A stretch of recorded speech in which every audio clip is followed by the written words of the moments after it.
সেই নিস্তব্ধতার ভেতরেই প্রস্তুতি চলছিল এক নতুন সৃষ্টির আগমনের।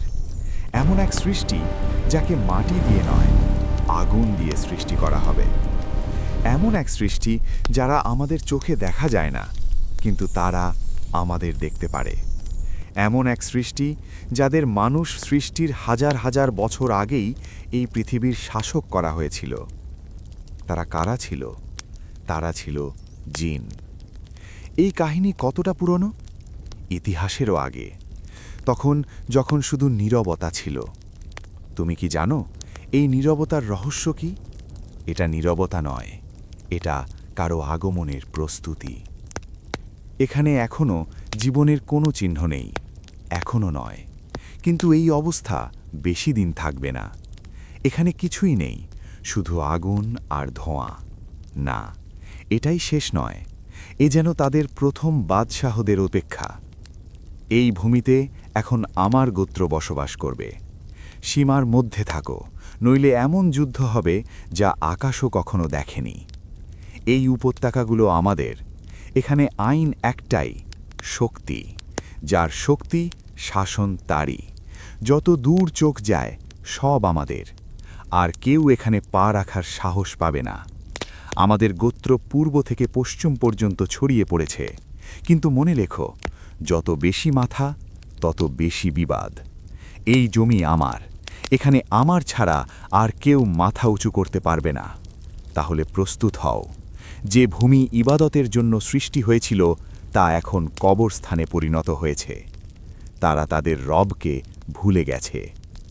কখনো কি একান্তে বসে ভেবেছ এই মহাবিশ্বের বয়স কত? আমরা মানুষ, আমি, তুমি, আমাদের পূর্বপুরুষরা কবে থেকে এই পৃথিবীতে আছি? ইতিহাসের বই খুললে পাওয়া যায় কয়েক হাজার বছরের হিসাব। বিজ্ঞানের জগতে গেলে বলা হয় লক্ষ কোটি বছরের কথা।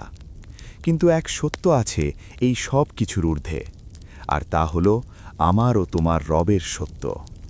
আল্লাহ রব্বুল ইজ্জাত কুরআনুল কারিমে বলেন, মানুষের ওপর এমন এক সময় অতিক্রান্ত হয়েছে যখন সে ছিল উল্লেখযোগ্য কিছুই নয়।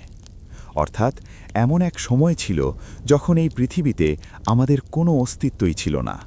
না কোনো শহর, না কোনো স্থাপনা, না কোনো প্রযুক্তি। এমনকি তখনও হজরত আদম আলাইহিসসালামেরও অস্তিত্ব ছিল না। তাহলে প্রশ্ন ওঠে, আমরা যখন ছিলাম না তখন এখানে কারা ছিল? এই পৃথিবী কি শূন্য ছিল? এই বন, এই সমুদ্র, এই পাহাড় সব কিছু নীরবতার আভাস ছিল? না, আল্লাহর কোনো সৃষ্টি উদ্দেশ্যহীন নয়।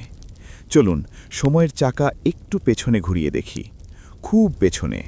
হজরত আদম আলাইহিসসালামের সৃষ্টিরও হাজার হাজার, হয়তো লক্ষ বছর আগে। সেই সময় পৃথিবী ছিল তরুণ। আজকের বিজ্ঞানীরা যখন খনন করে তখন তারা অদ্ভুত সব হাড়গোড় খুঁজে পায়। তারা বলে এখানে ডাইনোসর বাস করত, ভয়ঙ্কর দানবাকৃতির প্রাণী, যাদের পায়ের ধাপে পৃথিবী কেঁপে উঠত। আকাশে উড়ত বিশাল পাখি, আর সমুদ্রে বিচরণ করত ভয়াল প্রাণী। আমরা মুসলমান হিসেবে তা অস্বীকার করি না, কারণ কুরআন আমাদের জানায় আল্লাহ এমন সব কিছু সৃষ্টি করেন যা তোমরা জানো না। হতে পারে এই ডাইনোসর বা এ ধরনের অন্যান্য প্রাণী আল্লাহর কুদরতের নিদর্শন ছিল। তারা পৃথিবীতে চলাফেরা করত, আল্লাহর দেওয়া রিজিক খেত, আর তাদের নির্ধারিত জীবন শেষ করে বিলীন হয়ে যেত। কিন্তু মনে রাখবে, তারা ছিল শুধু পশু। তাদের ছিল না বুদ্ধি, তাদের ছিল না চেতনা, এবং শরীয়তের কোনো দায়িত্ব তাদের ওপর ছিল না।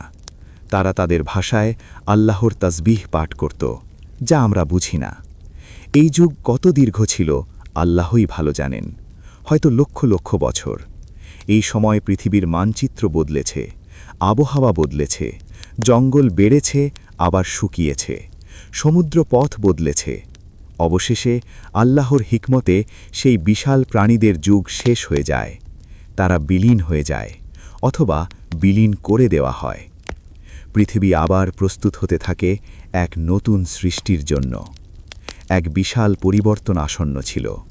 মঞ্চ প্রস্তুত, পানি প্রবাহিত, বাতাসে শীতলতা ও সতেজতা, সূর্য আলো ছড়াচ্ছে। কিন্তু তখনও এমন কোনো সৃষ্টি ছিল না যে নিজের ইচ্ছায় আল্লাহর ইবাদত করবে, স্বেচ্ছায় সেজদা করবে। এখনও আদম আলাইহিসসালামের মাটি একত্র করা হয়নি, এখনও ফেরেশতাদের জানানো হয়নি খলিফা বানানোর সংবাদ, কিন্তু আল্লাহর ইলমে সবই ছিল। আমাদের প্রিয় নবী হজরত মুহাম্মদ সাল্লাল্লাহু আলাইহি ওয়াসাল্লাম এবং সাহাবীদের বর্ণনা অনুযায়ী আদম আলাইহিসসালামের বহু আগে জিনদের পৃথিবীতে বসবাস করানো হয়। এই ছিল এমন এক যুগ যার সম্পর্কে খুব কম মানুষ জানে। এই কাহিনী আমার ও তোমার, কিন্তু এর শুরু আমাদের বহু আগে। এক এমন পৃথিবী যেখানে জিনদের শহর ছিল, গোত্র ছিল, বাদশাহ ছিল, আর ছিল যুদ্ধ। এবার এসেছে সেই সৃষ্টির পালা যাকে আল্লাহ এক বিশেষ পরীক্ষার জন্য বেছে নিয়েছিলেন। সত্য জানার জন্য আমাদের কুরআনের দিকে ফিরতে হবে। আল্লাহ সূরা আল হিজরের ২৭ নম্বর আয়াতে বলেন, আমি জিনকে সৃষ্টি করেছি মানুষের আগেই ধোঁয়াহীন আগুন থেকে। ভেবে দেখো, মানুষ সৃষ্টি হয়েছে মাটি থেকে, যা ঠান্ডা ও স্থির। ফেরেশতা সৃষ্টি হয়েছে নূর থেকে, শুধু পবিত্রতা ও আলো। আর জিন সৃষ্টি হয়েছে আগুন থেকে, তাও এমন আগুন